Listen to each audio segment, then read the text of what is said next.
Hey, what is up, everyone? Welcome to the Crack House Chronicles. I am Donnie, your host, and with me is a man who may not be smarter than a fifth grader, but he can buy a beer. It's Dale. And I bet I can whoop his ass, too. You dang right you can. What's going on, bud? What's happening, my friend? I'm ready to record with you, man. Yeah, man, me too. I'm ready to jump on this one and get some stuff done. Feeling good today. I feel great. We got a good case for you, but do you have any shout-outs or anything you want to talk about first? Hey, a little bit. We're going to give a little Instagram shout-out to our buddy, Emily Porter. She's always liking our pictures and supporting us and stuff, and we like to give a little back. We'll just say we appreciate you, Emily. Thanks so much. Thank you, Emily. And we also like to wish a very special happy birthday to our friend Sally over in Kent, England. Happy birthday, Sally. Happy birthday, Sally. Have a good one. All right. Right then. Putting on another year. Stacking them up. That's right. Like cordwood. Yep. You know, birthdays are kind of like boogers. Really? You roll them up on your finger? No. Oh. The more you get, the harder it is to breathe. Yeah, I guess you got a point. Yeah, that's right. All right. But I guess I'd rather have a pile of them than no birthdays because that's not good. A pile of boogers? Yeah. All right. Yeah. All right. Yeah, beer's talking. All right. We're going to get into our episode, man. We're going to jump right in on it. Alrighty. And this one is a pretty mysterious disappearance, and it's pretty fascinating, man. It's just weird. Yeah. We've talked about it for a while, and we decided to do it. Yeah. It's been covered a lot, but Not like us. not like us, no. We're cool like that. That's right. Yeah, but this is the disappearance of Brandon Lawson. And Dale, he was born on 11/18/1986. That's November to you and me. Yeah, November 18th, 1986. Brandon, he grew up in Crowley, Texas, Dale. Mm-hmm. And when he was 16 years old in high school, he met 15-year-old Ladessa Lofton. Ladessa. That's a new name for me. I never heard that name. I guess that's a Texas name. It's kind of cool. But yeah, and as soon as they met, from all accounts I've read, they pretty much seemed destined for each other. Yeah, I think mean, so. they were pretty inseparable. Pretty inseparable, yeah. 50-cent word right there. Yeah. And they've been together ever since. That's right. But now, them two, like anybody else, they're going to have conflict. Oh, yeah. You know, people living together in a relationship, they're going to have fusses and fights. It's just inevitable. You use my word. Yeah. No. 50-cent word. But now, everything I read, they always seem to manage to work through it and get past it. Yeah, even if it was a bad one, it was like you just go out and jump in the car and drive around for 30 minutes or so and Clear your head and stuff. clear your head and Yeah. come back and everything be better. Yep. After high school, Dale, the couple lived in Fort Worth, Texas, until early 2012 when they moved to San Angelo, Texas. Yeah, he lived down there to move near his brother, I think, right? Yep. His brother Kyle. Yeah. They had 4 children, Yes. and by August of 2013, their life had been going pretty good. Yeah, but them 4 children, 3 of them were theirs, and 1 was his from a previous relationship. Yeah. Yeah. But they had 3 together. Yep. And they were doing pretty well. Yeah. Now, Yep. they weren't married, but they were like what they call common law, but we'll just let it ride. Yep. But they were in San Angelo getting, ready for their new life and getting everything in order. Yes. And Brandon was working as an oil field worker Yes. for Renegade Oil Services. And Ladessa had even said that he was working a lot of overtime. Yeah, I think it was a temporary job, but he was working tons of hours. So how that works, I don't know. Yeah, up to 95 hours a week. Good Lord. I mean, that's almost all day long, every day. That's 2 weeks a week. Yeah. Pretty much. Plus yeah. some. Yeah, then some. Then 15 more hours. Damn. Yeah. But Brandon had recently passed a drug test for a new job. Right. And he was getting ready to start this pretty soon, which I think, he was pretty excited about it because it had more benefits and more pay. That was just going to help out his And family. hopefully less hours. Yeah, it was going to help out his family because, Good Lord. he was working for the family, and he was taking everything he made to support the family of 5. Good Lord. If he can't live off 95 hours a week, he must not be paying him nothing. I thought oil field workers made some money. I guess he did too, but I don't know, him being temporary, I don't know how much that paid. On the evening of Thursday, August 8th of 2013, things were going pretty well, and Brandon had been away for the majority of the afternoon. But once he got home, him and Ledessa got into a fuss. Right. And it was just your typical fuss over, raising kids, money. I think one of them had an ear infection. Yeah, the kids. Double ear infection out here. Oh. Just typical life. Yeah, couples problems. I mean, it's everybody. Right. And one of the reasons was because Brandon didn't come home the previous night. Yeah, that's not good. No, it ain't good at all.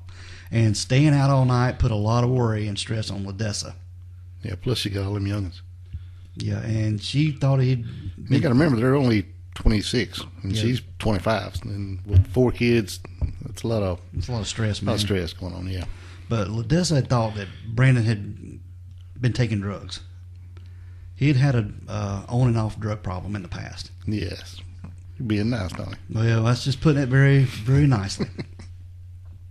And we'll get more into that later. But, but she thought he'd had this timeline. Yeah, she thought he'd had a relapse. During this argument, Brandon grabbed his car keys, his wallet, cell phone, and a wall charger for his phone, and he left the home. And this was about 11:53 at night. He must have been really mad. Yep. And his truck was low on gas. Yeah. Now, I wonder, did he know this? I don't know. Thinking if he just left mad. No, a lot of times I've jumped in the car and take off and go somewhere and look, damn, I'm out of gas. But, and he can, but I'm not saying I was mad or nothing, but I was just wondering if he knew or not, because it'll come into play later, but it just seemed like he probably didn't pay no attention. But yeah, him being mad, he probably didn't even look at it. Right. He was probably too pissed off just to look at the gas hand. Right. He's probably spinning wheels and stuff. Yep. Probably was, and driving down the road really fast, which is going to burn more gas. Yeah, and that ain't good. No. But this was about 11:53 at night, and he called his father. His father lived in Fort Worth, Texas, which is about 3 hours away. Yeah. And he called his father. We lived in Crowley, which is right next to Fort Worth. Yeah. We'll let you say it. Okay, Crowley. Mr. Crowley. Yeah. He called his father, asking if he could stay the night, even though it was 3 hours away. Yeah, at least. I looked it up today. It's 3.5. What is that on the Google machine? On the Google. That's a long drive at midnight. Oh, yeah. When you're mad. Brandon's father, Brad, told him he'd come and spend the night, but he really told him to reconsider and go home and try to work things out. He tried to talk him out of it. Is what he did. Yeah. Which, any father would do that, I think. Exactly. It's midnight. I got to go to work tomorrow. You need to stay home. Yeah. And, try to go home and work things out with Ledessa and not try to drive that long drive. Plus, they probably knew how they were about getting mad at each other and all that stuff. And he probably figured if he could talk them into going back home, then everything would probably be all right. Yep. Now, from this point, Dale, everything with Brandon gets confusing and the timeline gets confusing. Yeah, that's to say it. Yep. But now, 7 minutes after Brandon left home, Ledessa called him to try to reconcile their differences, try to work things out. So is that midnight? I guess just a little after midnight, I guess. Maybe. I'm trying to keep up over here because this gets damn confusing. I'd say this is probably close to midnight. You guys probably need to get a piece of paper or something, right? All this mess down. I'm telling you now. Yeah, it's a lot of timeline stuff right here. Okay. Now, it's really unclear what Ledessa said to him and what was in the conversation. But Ledessa told him that if he was still angry and didn't want to come home, that he should go to his brother's house, which was just like 5 miles away. Yeah, which would make a ton of sense. Exactly, and just get over it and just go spend the night there and cool off. Yeah. Yeah, told him that he should go to his brother's house, who lived with his girlfriend Audrey, and they had a 4-year-old son. But now this little talk didn't go as well as she hoped, because 10 minutes later, Ledessa called Brandon's brother Kyle, and she was really worried about him. I'm just thinking, okay, it's been 10 minutes, so now she's going to call your brother. Basically, what I'm looking at is, I'm thinking, well, she's mad. He didn't want to talk to me, so I'm going to call Kyle. He can probably talk some sense into him and then get him either to come over there or whatever, but not to drive that far. Now, just to make it clear, Brandon and Kyle, the brothers, they were pretty close. Really close. Yes. I mean, they were best friends. Yeah, close. Kyle was a younger brother. Yeah, but Kyle really looked up to Brandon. And yeah, he was his hero. He was his everything, pretty much. Yeah, pretty much. Yeah. Now, just shortly after midnight at 12:10, Kyle drives to Brandon's house. Okay, so we're saying as soon as she called, 12:10. Then he would head over there. Yeah, Kyle drives over to Brandon's house to check on Ladessa and the kids, but things had sort of cooled down with Ladessa by then. And Kyle went back home. And at this time, Brandon placed 2 phone calls to Ladessa. This was about 20 minutes later, around 12:34. And another one at 12:36, but she didn't answer either one of them. Now, 2 minutes later at 12:38, Brandon calls his brother Kyle, and he told him that his truck had ran out of gas on Highway 277 near Brant, Texas. Told you he didn't check it. No, he didn't check the gas. Now, okay, so where we are so far, we're mad, we're getting a fuss. We grab the stuff, jump in the truck, and take off on a at least 3-hour drive. But now, near Brant, Texas, there are gas stations. Yeah. And where he ran out of gas was about 5 miles from Brant. And according to some other stuff we'll get into it later, but interview with his brother, he said he probably passed at least 2 gas stations before getting out on the highway. But maybe he probably wasn't paying attention. He's just going fast, and he might have been on the phone. Or Brandon maybe knew his truck and said, maybe I can get to Brant. Yeah, maybe he's like my wife. That light comes on, you got 30 miles. Mm-hmm. So, yeah, maybe he wasn't figuring right. But yeah, Brandon's truck ran out of gas on Highway 277 near Brant, Texas, and he wanted his brother Kyle to come and help him out. But a few minutes later, Kyle called Ladessa and told her about what was going on. Yes. But she told him that she would leave the gas can on the front porch for him to pick up because she was going to charge her phone in her vehicle and take a bath. Yeah, said she was going to take a shower and go to bed. But she said she had to charge her phone in the car because Brandon took the wall charger. Yeah. I've been thinking about this all day. I'm going to call bullshit on this because I can't understand why a family, and you both got phones, you ain't but one wall charger. Well, unless one's broke and you working 95 hours, you can buy a wall charger. Well, let me tell you this. I have a kid who sleeps with the phone in her bed and will end up on the cord and end up crimping the cord and breaking the cord. So they may have had cords, but that might have been the only one that worked. Okay. Well, I'll give you that.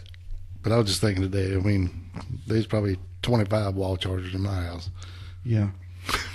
But I've seen here where we've been low on chargers because something happened to them. Yeah, we got a bunch of bad cords. I ain't saying all of them work, but I probably got a ton of them. Okay. But now I have seen where, why would she charge the phone in her car? Would she leave it running? And well, and a lot of people questioned that, but we had an Equinox. We don't have it anymore, but we have it because a deer took it out, but totaled it. And you could just go out and plug it up and it would work fine. It was wired straight to the... Yeah, it didn't have to be on. The switch didn't have to be on. Key didn't have to be in it. You could just plug it up and it work. Yeah, my truck's like that. Right. So it's very easily done. Yeah. Depending on what your car is. Yep. Okay. But yeah, she put her phone in the vehicle to charge and took a bath. Now, both Kyle and his girlfriend Audrey, they drive over to Brandon's house to get the gas can, and this was about 12:45. Okay. Now, initially, Kyle planned to get gas for his brother Brandon, but his paycheck hadn't cleared. Right. Because he'd gotten paid, but it hadn't went into his account. Right. So his plan was he was going to go pick up the gas cans and then go out to the truck and get Brandon and take him to the store, fill up the gas can, and then go back to the truck. Let him pay for it. Yes. Yeah. Exactly. That was his plan. Yep. And they were going to, I guess the closest gas station would be the Stripes convenience store, which is, like we said, it was about 5 miles from where Brandon's truck ran out of gas. Right. And Dale, this is where things get really, really unexpected and turn around and a lot of unexplained stuff. Yeah, lots of unexplained. Yeah. Now, at 12:48 a.m., Brandon attempted to call Ladessa. Yeah, this is the third time, right? Yep, third time. And she didn't answer. Because she's either in the bathtub or in the bed, and her phone's in the car. Yep. Okay. Now, 6 minutes later, at 12:54 a.m., 12:54. Brandon calls 911. But this is in Coke County, Texas. And their 911 system is directed to a nursing home, which is located in Robert Lee, Texas. So I think, from what I read, and I've heard too, that the 911 call goes to this nursing home, and there's a staff person who takes care of the emergency calls. The nurses on call take the call. Because it's a very small county. I think the county only has like 8,000 people. I don't know, but this is not that don't make a damn bit of sense to me. No. I'm sorry. But anyway, Dale, we've got that 911 call right here. Okay, before you play it, just listen, you people, because this is it's a little out there. It's a little hard to understand. Certain words you can pick up, but I think we should at least play it through twice. Yep. Okay. I'll play it through twice. All right, play it. All right, here we go. 9/2013 0:50 and 38 seconds. 911 emergency. Yes, I'm in the middle of the field. The safe was just pushing guys over. Right here going towards Javelin on both sides. My truck ran out of gas. There's one car here. You got to take the to the woods. Pretty flirty. Okay, now run that by me. When I talked to him, I surely ran into him. Ah, you ran into him. Okay. That's the first guy. You need an ambulance? Yes, no, I need the cops. Okay. Is anybody hurt? Hello? Hello? Hello? 9/2013 0:50 and 38 seconds. 911 emergency. Yes, I'm in the middle of the field. The safe was just pushing guys over. Right here going towards Javelin on both sides. My truck ran out of gas. There's one car here. You got to take the to the woods. Pretty flirty. Okay, now run that by me. When I talked to him, I surely ran into him. Ah, you ran into him. Okay. That's the first guy. You need an ambulance? Yes, no, I need the cops. Okay. Is anybody hurt? Hello? Hello? Hello? Now, just a side note, Dale, through the course of this conversation, there are several pieces of conversation that are pretty incoherent. Yeah, a lot of it. And many people have attempted to piece all this together with, what they think it is. And we have a version of it right here that's slowed down. Okay. Let everybody listen to it. And play it twice, too. All right, here we go. 9/2013 0:50 and 38 seconds. 911 emergency. Yes, I'm in the middle of the field. The safe was just pushing guys over. Right here going towards Javelin on both sides. My truck ran out of gas. There's one car here. You got to take it to the woods. Pretty flirty. Okay, now run that by me. When I talked to him, I surely ran into him. Ah, you ran into him. Okay. That's the first guy. Do you need an ambulance? Yes, no, I need the cops. Okay. Is anybody hurt?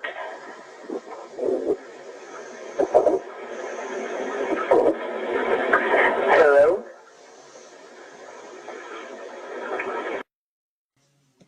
Nine 2013 0:50 and 38 seconds.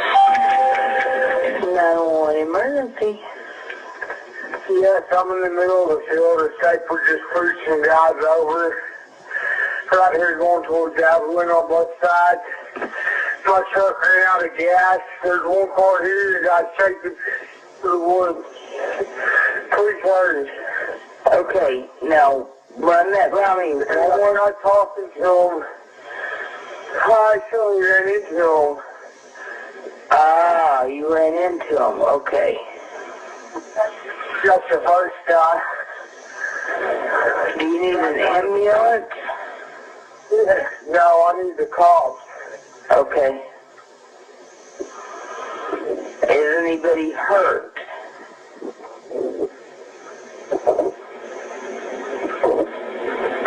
Hello?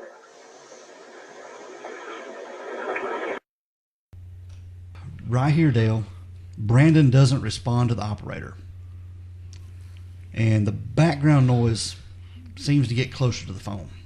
Yeah, there's a lot of stuff going on in there. And some people think this gunshots, and some people think it's the echo from the bridge that passes over the Colorado River. Right. And so depending on where he was is what you can pick up. Yeah. And there's tons of theories and YouTube videos and stuff out there if you really want to dive deep into that damn call. Yeah, that Colorado River, the bridge right there, cars passing over it. You like an interstate bridge, I guess. Yeah, and people listen to that, confuse that with gunshot. Right. But Kyle, Brandon's brother, claims that it's just the cars or vehicles traveling on the bridge. Yeah, in an interview with him, they asked him about the gunshots, and he said that there definitely was no gunshots. In his opinion, that it was the noise coming from the bridge, as cars going across hitting those buckles. Mm-hmm. Brandon says, I'm in the middle of a field, and right there is you can't make out what he said, and it sounds like he said, I just pushed some guys over. And then he says, we're out here going towards Abilene on both sides. Yeah. My truck ran out of gas. There's one car here. A guy's something through the woods. Please hurry. Even sounds like chasing me through the woods. Please hurry. But the operator still, I guess she didn't understand what he said. I'm sure she didn't. No. Now, we also have to say that this copy of this tape is not an official release. No. It was, Ladessa had actually got it from the police. Well, we also got to say that they didn't even know nothing about this call. No. For until she got a copy of the phone records. Yeah. To see where he had called 911. And we're going to get into that too in just a little so bit. there's a whole bunch of stuff about this. Yeah. But Brandon said he accidentally ran into him, and the operator's like, you ran into them, okay, do you need an ambulance? He said, yeah, no, I need the cops. Right. And that part, that's what a lot of people says is that, but a lot of times it kind of sounds to me like he says, I told him I didn't know him. Yeah. I don't know. He's just talking so fast and so incoherent. Now, Dale, just 4 minutes after the phone call, a truck driver passes an abandoned truck with the license plate 76L-SY8. And this truck was parked, I guess, halfway on the road and halfway off, maybe. Yeah, it was like It was like it was just kind of turned with the tail of the truck out in the middle of the road. Yeah. Say probably the front end or part of the front end was on the side or the shoulder, and the rear end of the truck was in the highway. That's why he called to report it. Yep. And he said that, well, they didn't say, but doors were unlocked, the window was partially down, keys gone. But, I mean, he didn't say all that, but that was the status of the truck. Mm-hmm. And this is Brandon's truck, apparently, where it ran out of gas. Yep. Now, when Kyle, that's Brandon's brother, and his girlfriend Audrey, they get to Brandon's pickup truck, this was about 1:10 a.m. They are pretty surprised to see Deputy Neal from the Coke County Sheriff's Office. Okay, so this is only 12 minutes. Yeah. 12 minutes after the truck called 911. Yep. Okay. Which wasn't long at all. But now, like you said, nobody knew that Brandon had called 911. Okay, when he called was approximately 4 minutes. Is that right? 4 minutes before the truck? Yeah. So all this craziness he's talking about going on when this truck driver, and if you said did the truck driver give him the plates, or is that from something later? That was from the truck driver. So he had to stop if he got the plates. Yeah. And he would see if there was craziness going on, I would You'd think. Or at least hear it. Mm-hmm. Okay. Especially to report the license plate. Yeah. Some funky license plate. Yeah. With letters and numbers together like He that. at least had to stop, I would say, and roll the window down. He may not have got out, but at least have to do that to look close enough to see it, especially if no lights and if it's dark. Yep. But now, like I said, they arrive. Kyle and Audrey, they get to the Brandon's pickup truck, And they're quite surprised to see Deputy Neal from the Coke County Sheriff's Office there. Right. And he got there just a few seconds before they did. He came from the opposite direction. Right. And this is very important to note. Yep. They both came from opposite directions, Opposite directions. when they got to Brandon's truck. And both parties didn't see any vehicles or any kind of suspicious activity on the road on their way to Brandon's truck. Correct. They didn't pass anything or anything unusual. Or anybody walking on the road. No. Now, at the time, I guess Kyle's brother and Audrey, they didn't really have any concern for Brandon's safety. Yeah, because they had no idea he'd called 911. They just want gas. Right. To them. Now, it's important to note here, before all this started, like a week or so before this, after Brandon had gotten out of the last trouble he had been in or whatever, he went to go get his driver's license reinstated, and they informed him that there was an active warrant for his arrest. Mm-hmm. And from what I found, it was from a drug charge, and I think it was from maybe a marijuana charge or something. I don't think it was a meth charge. But anyway, he didn't know it, and him and Ledessa had been talking to a lawyer about getting that. It was something like a fine or something he hadn't paid. So nothing major, but it is important to know that he did have an active warrant. Yeah. Because that comes into play. And if he'd have got pulled over or anything, they'd have pulled that warrant. They'd have seen that. Right, or running blades. Yeah, and they might have took him in. Yes. Very, very possible. But now, according to Ledessa... Yeah, I don't think it was nothing bad enough where they were staking out his house or nothing, because they could have got him, it was hell he knew. He was either at work or at home. Yeah. So I don't think it was an active warrant where they were like coming to try to hunt him down, but it was one of those, like you said, if they would run the place and go, "Oh, you got a warrant, so we got to take you in." Mm-hmm. Right. All right. Now, at 1:18 a.m., Kyle's girlfriend, Audrey, receives a phone call from Brandon, and he tells her that he is bleeding. And Audrey and Kyle begin looking for Brandon. Right. And also, Ledessa had missed multiple calls from Brandon. And this is the part where when they got there and they seen the cop, I think Audrey had texted him and told him that there was a cop at his car. Yeah. And when they saw that he wasn't at the car, they were just assuming he's hiding in the bushes because he didn't want to be picked up on that warrant. Yeah. While this was going on, Deputy Neal does a quick search of Brandon's pickup truck and didn't see any damage or anything to the exterior at all. It was just sitting there. He just asked Kyle, was it his? He goes, no, it's my brother's. He ran out of gas, so we're here to bring some gas. And that's when he asked him if he had saw anybody, and he said, well, I came the other way. I didn't see anybody. Yeah. And so they didn't see anybody. So they just put the gas can on the back of the truck empty at first, and then started searching. Yeah. And the police officer turned the hazard lights on the vehicle, I guess just so people would see it. Yeah, I think according to Kyle's interview, he said that his son was getting hungry. So they got there, they left the gas can, and they went back. Yeah. Went back, and by this time his check had went in. So he had money, so he got some food, put some gas in his car, called one of his friends and see if he would go with him back to look for Brandon.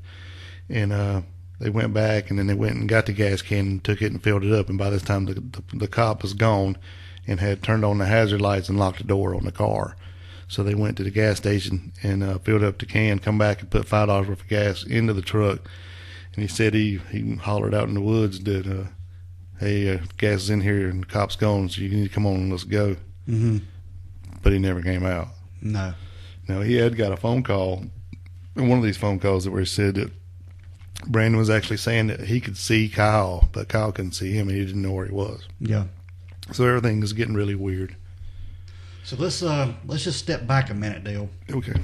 Brandon got this new job that he had took a drug test for. Yep. And passed. And he was excited about it, and he wanted, I guess, celebrate in his own way. And he got Kyle to hook him up with some meth. Yep.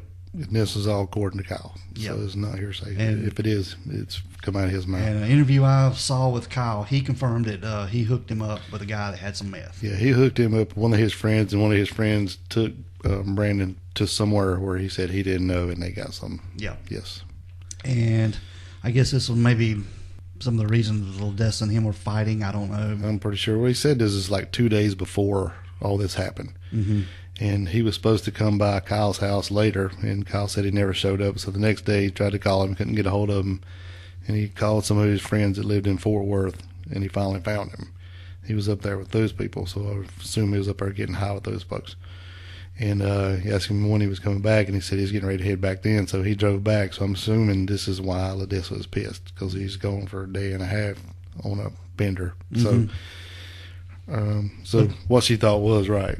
But they said Brandon was the kind that, he would do meth and he'd stay clean for several months. Yeah. Then, He just said, in his words, he'd say he'd get a wild hair up his ass. but he would want to go get high, and then he'd do it, and it'd be done, and then it'd just be, didn't need it for a while, whatever. Yeah. He ever said that, he had OD'd on it one time before as well, but it's just something he just didn't do all the time. Mm-hmm. Now, on the way home, Kyle called Ledessa and told her that he couldn't locate Brandon, couldn't find him at all. But she didn't get the message until about 4:30, when she finally got her phone from her vehicle. Right. And it was about that time she noticed she had several phone calls from Brandon, missed phone calls from Brandon and Kyle. Oh, I'm sure her phone was getting blowed up. All this mess was going on. And I guess the fear began to sink in, and she called the police station. This was about 5 a.m. to see if she had any updates and if anything had happened. Right. And then Kyle, when he was talking to Deputy Neal, he didn't mention nothing about he had talked to Brandon or Brandon had called him, because he was worried about that warrant. Yeah. So. And Kyle was just looking after Brandon. Yeah, he was just trying to cover his ass. I mean, it wasn't like he was lying to him, but it wasn't like he was telling him the truth either. Yeah, just wasn't telling him everything. Right. Yeah, he didn't tell him his brother's out there on meth. And a lot of people think, Brandon, making this phone call was just tripping out. Yeah. Just hallucinating and just going crazy from the meth. For some reason, he was thinking that Ledessa had sent some Mexicans to chase him out of town or something. He said that's what he had told him, and then said the state trooper had gotten one, and he had gotten one of the guys, but there still was one out there or something. Mm-hmm. So I don't know. I guess that's where all that craziness from the phone call or the 911 call goes. Now, this time about 8:30, Brandon's truck, it was towed off. And since there hadn't been any word from Brandon, Deputy Neal went to Brandon's last known whereabouts that afternoon to check nearby homes and land, for possible signs or anybody seeing him in the area. Right. And didn't see anything or was able to recover anything. Yeah, when he put in, turned on the hazard lights and locked the door, he put in the call for it to be towed off the next morning. Yep. Yeah. And they said this was any uncontact from Brandon was very unlike him. He wouldn't, not the type to, just leave and not contact his family. Right. And there's been theories that, there was another woman in his life, but he had 4 kids. He wouldn't. They said everybody that talked about Brandon, he wouldn't desert his kids. Hell, he didn't have time for another woman. Working 95 hours a week. Yeah. And then whenever Ledessa talked to the cops the next morning, and then I think Kyle went back out to look for him. And that's when he decided he wouldn't do. They found out that he went back and actually told them about he had actually talked to him and about the warrant and stuff. Mm-hmm. They weren't real happy with that, because they figured now, since you were lying to us then, you're lying to us now. And actually, they thought Kyle considered him a suspect. Yeah. For a little while, anyway. Yeah, really thought maybe he'd taken him somewhere. Mm-hmm. Yeah. And said that he even volunteered to take a polygraph because he was just getting mad because they wouldn't believe him. Mm-hmm. And he actually took 2. They gave him 1 to ask him if he had taken Brandon anywhere, picked him up, or had anything to do with him, or if he had seen him any other time besides what he'd already telling him. And he passed it, and said to give him another one, but this next one was a lot different. Yeah. And they were asking him if he had harmed his brother, or if he had moved his body, or if he had done anything to him like that. But he said it really made him mad that they were thinking that he would harm his own brother, but he passed it too. Mm-hmm. Yeah, they were hard and heavy on Kyle. Yeah. Now, it was pretty much the consensus among the Texas Rangers that Brandon, if alive, was no longer in Coke County. And according to Deputy Neal, he's thinking that Brandon may have made his way back to the highway and got picked up by a passing motorist. And these statements, along with other misleading information, were posted in the local media publication, which is called the Observer Enterprise. Now, get this deal. These articles were written by Melinda McCutcheon, and she just happens to be the wife of Sheriff Wayne McCutcheon. Let me tell you something. Yeah, ain't that just convenient? Don't she? And she runs the paper, right? Yeah, she runs the paper. The only paper in town. Yeah. Mm-hmm. All the media goes through her. Well, she doesn't write anything favorable toward him. Everything's slanted the other way hard. Yeah. Now, on the following day, on August 12th of 2013, Ledessa was able to get Brandon's phone records. And while going through them, hoping to find something, maybe where Brandon may be. Right, seeing if he was calling somebody when he left to see where he's going. That's when she found out that he placed a 911 call. Right, so this is the first time anybody in the family even knew that he had called 911. Yeah. And actually, I guess probably anybody except for the nurse lady at the retirement home or whatever knew, because, basically a lot of people say, well, why didn't the cops show up when he called 911? Well, you heard the call. Hell, how would they know where to go or who to see? She didn't even ask where he was or his name or anything. She didn't have time. Mm-mm. I mean, I don't really fault her. I'm sure she probably had some kind of training, but not what they really need, And he was talking so fast, and he was out of breath, and like he was running, and she's like, "Whoa, can you run that by me again?" And by then, he's like, it was gone. Yep. Now, several days had gone by, and there was no contact or any update on Brandon. And this is when Ledessa files a missing persons report on Tuesday, August the 13th of 2013. And she had very little money, but she used that money to hire a private investigator named Paula Boudreaux and a Texas Ranger, Nick Hanna. And they performed aerial searches for Brandon. And they also had friends and family to walk around, the big area where Brandon's truck was abandoned. But nothing turned up. Nothing. And there were several searches that were made near private property where Brandon's truck was found, but the landowners... Yeah, that's another problem here. Yeah. These landowners, they had big property. And they weren't too kind to let people come onto their property and look around. Right. So they had just very limited access. And the cops wouldn't help them. No.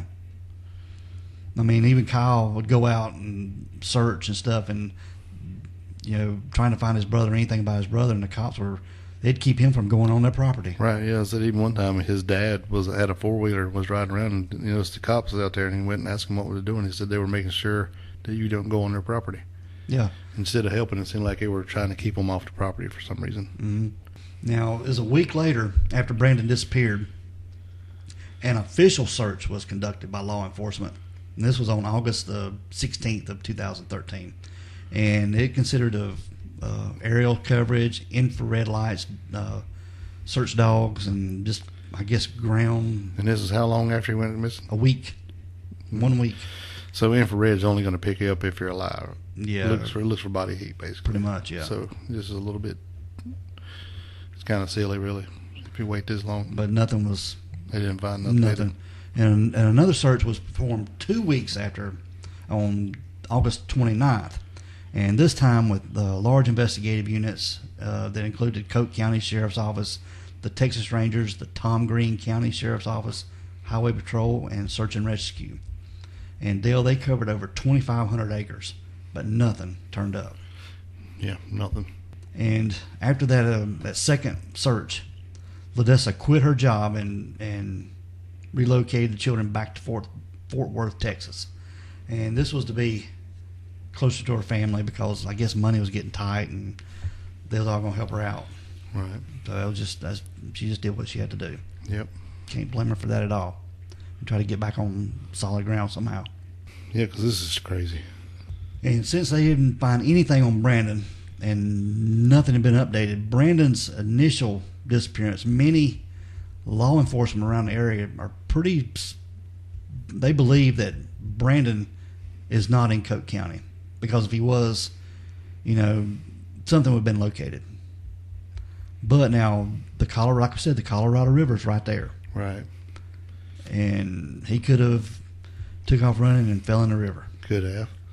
And there are a lot of feral hogs out there and rattlesnakes, and the brush is pretty bad. Even though he says he's in the woods, I don't know a whole lot of woods out there. But now I've looked at pictures of this area, and it's open, but it's cactus and fields and brush, and Yeah, a few trees. I wouldn't say it was woods, but I also would say it wouldn't be fun to run through in the dark. No. So. No, especially if you got cactus everywhere. Yeah, and the only light you'd have would be cell phone until it died. You know. And like I said, there's not the cell phone service out there is spotty at best in places. Right. But Brandon's family, they're not satisfied with law enforcement's conclusion on this at all, and they left with one question, and they just want to know if he's alive or dead. Right. And if so, where? Because what is known, that there has been no activity on Brandon's cell phone. Nope. Or bank accounts. Yep. Nothing. And they don't believe he would voluntarily disappear or start fresh with anybody. Right. Wouldn't leave his kids. Yeah. Dale, there's several theories about what could have happened to Brandon, and one of them is the state trooper theory. Brandon's car ran out of gas. It was about 4.5 miles from Braun. Right. And he got over on the side of the road. Somewhere at that time, or somehow, he probably witnessed something he shouldn't have. You think so? You know, that's one of the theories. Oh, it's a theory. Yeah. Yeah, it's just a theory. Well, that's because, at the first of the 911 call when he goes, yeah, I'm in the middle of a field, and then he says something like staper or staper, when some people think he was saying state trooper, and some people think it was edited tape. Another thing about that tape, Donnie, we didn't say, is, when they found out that he had called 911, that Ladessa actually went and see if she could get a copy of the tape. Mm-hmm. Well, they got her one, but how long did it take? 4 months. 4 months. Yeah. To get a copy. And actually, I don't think they even gave her a copy. I think they just let her listen to it, and she recorded it on her phone. I think that's why some of the sound quality is not that awesome. But 4 months. Mm-hmm. I mean, and so we already established that they're not getting a whole lot of calls, because if they did, they wouldn't be taking them at the old folks' home. Exactly. Well, I shouldn't say that. Nursing home. They wouldn't get them at the nursing home. So therefore, it shouldn't be that damn hard to get a copy of the tape. I mean, how many do you got? Yeah. You got one from them, one from the truck, and the one from the semi truck has never even been released. No. You can't even find it. Nothing about it. No. And Ladessa has never met the woman at the nursing home who took the call. She'd never been. She don't know any. She don't have any idea who she is. Right. So it's crazy. I'd be going to the nursing home. Yeah. And say, which one of you took that call? Yeah, and I don't know, it's just crazy. I know that it was all over the place and stuff, but that's where the state trooper thing comes in, because I think, plus with the ramblings about the Mexicans that were sent to run him out of town, and that's something he had told Kyle when he had called him earlier. Kyle still thinks he was just tripping. It's like, dude, you're tripping. Calm down. He said they didn't even know any Mexicans that lived in their neighborhood that she could have got to run him out of town. Mm-hmm. And then he said something about a state trooper had got a hold of one there, and then maybe he had taken care of another one or something. But I think the staper, or the thing at the very beginning of the 911 call is where this comes from. Yep. Now, like I said, Brandon, he was on meth. Definitely. And he could have been hallucinating, seeing some crazy stuff, and he could have took off running, and he could have met foul play with some landowner that didn't like trespassing. Yeah, there's all kind of stuff, and when I first started listening to this, because I was like, what in the hell happened to this guy? Why did he, this is before I heard the interview with his brother about him definitely being on meth for 2 days. But I was thinking, why would he go and not stop at any of these gas stations? And then, and then in the call, it kind of sounds like he maybe hit somebody, or he run into somebody like you say you run into your friend at the grocery store or something, Mm-hmm. Not necessarily, because there was no damage to his truck. So, he didn't hit anybody or try to knock anybody off the road. Right. But I was thinking, maybe somebody was chasing him. And that's why he never stopped for gas. And he just run to his truck, run out of gas. And then he just kind of whooped off the road and jumped out and run. That's why it wasn't pulled over. Because, I don't know if you ever run out of gas or not, but if you do, I run out of gas. Start sputtering, and you just kind of pull it over and it coasts to a stop, but you try to be off the road, at least it's in a straight line. And his car was just turned like straight into diagonally into the ditch and jump out and run. You're only going to get as far as your car will get you off the road and you out of gas. Right. And if you're not trying to coast it in nice, you're just trying to get out of it so you can get away. Yep. Then it's more amped to be parked that way than real nice and parallel to the roads. What I'm getting at. Yep. So, So basically we go back to the call, and it kind of broke down to, yes, I'm in the middle of the field, or something, a staper or something pushed or pulled some guys over, maybe. I'm just kind of going with it because I really have no idea what he's saying. And then it's like, where or there, out here going towards Abilene on both sides of the road. And then my truck ran out of gas, and there's one car here. And the guys or chasing me or chasing him into the woods, please hurry. So that would kind of fit with the theory, that somebody was chasing him and they just run until he ran out of gas. Mm-hmm. But then again, was somebody really chasing him, or is it all in his head? Exactly. So this is where it gets really confusing, especially if he's on a bender. Mm-hmm. And his brother, definitely said that he was for 2 days. Now, whether he was at this point in time or had still been doing it, we don't know. So what's the next theory? Yeah, a lot of people think that Brandon continued to wander in the brush and getting scraped up and bleeding, because he did call Aubrey, 20 minutes later and told her that he was bleeding. Yeah. And that she should hurry and get him. Right. And going back to the interview that I keep referring to, Kyle said he thought maybe he was probably referring to if he skinned his knee up or fell and something like that, I'm just bleeding, because he said that's not something he would say. Say if somebody cut him or shot him or hit him, he would say that MF cut me or whatever, that he would basically come out and say it like that. It wouldn't just say I'm bleeding. So he was thinking maybe that was from the running through the woods. Mm-hmm. With the cactus and woods. It wasn't no woods, but you know what I mean. Yep. Now, at the time Brandon went missing, the temperature was 78 degrees. Okay. The winds were calm at 0, and the low for that night was 73. Okay, and he had on shorts, camo shorts, a yellow tap-out shirt, and some new, Nike Air Max tennis shoes. Yep. And so it's not really cold, so he should be gone. And the following day, the temperatures got up to 102 degrees. That's a little warm. Yeah, now if Brandon was wandering the area, disoriented and possibly hurt, or bleeding, the heat could become deadly without any kind of shelter or water. Well, yeah, that's true. Yep. And that area there is so desolate, but they did search it, but, if he'd have fell in a little ravine or... How far, Kyle said that he thought that noises on the 911 call was cars going over that bridge. How far from where his truck ran out of gas to that bridge? It's a good little ways. I've looked at it on the map, and I don't... Is it a mile? Could be. I don't know if you would hear bridge noise a mile away. Okay, right. So I'm saying, I was thinking, how far would he have to be? How far would he have to walk to be able to pick that up on his phone? And was that walking toward the way the cop came? Yeah, that was walking toward where the cop came. Okay. And so if he was walking that way, he was off the road. Yeah. And he could have been closer to that bridge. In the same way the semi-truck came to, right? Yeah. So and nobody's seen nothing? No. Okay. See, the more you learn about this, the less you know. Yeah, and you can dive into some rabbit holes on this thing, people. If he walked a mile or so, then, I don't know, they would have found him, I think, if he would have just fell out from the weather, unless the hogs ate him, and they wouldn't done that the first day. At least they'd found his shoes and his, they didn't go eat his phone and his keys. Because his phone and his wallet and his keys, none of that was in his truck, so apparently he had it all out with him.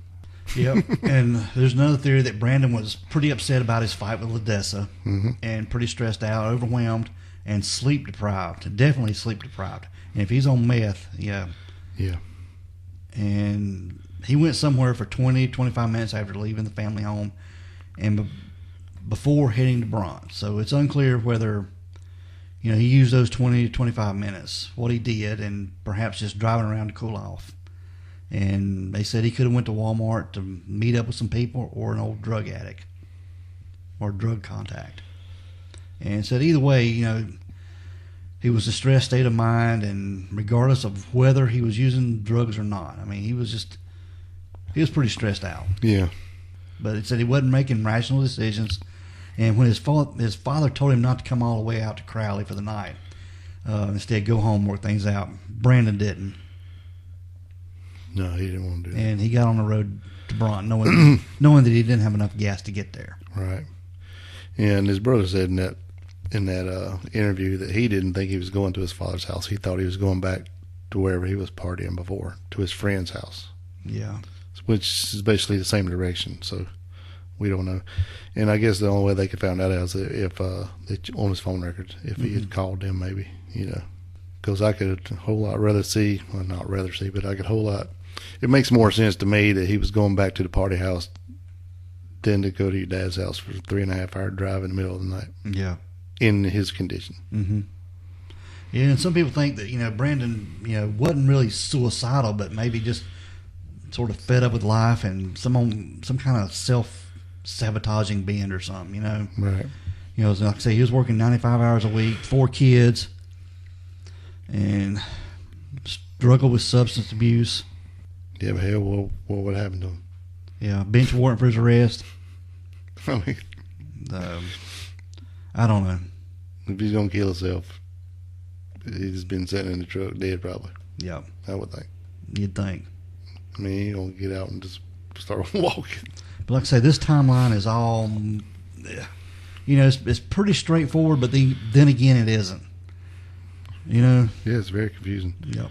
And everything happens so close together. There's not really a big gap of time anywhere where all this crazy state troopers shootout, Mexicans, people attacking, running them through the woods. I mean, I just don't believe none of that happened. And one question I had was it ever determined that Brandon's truck was really out of gas?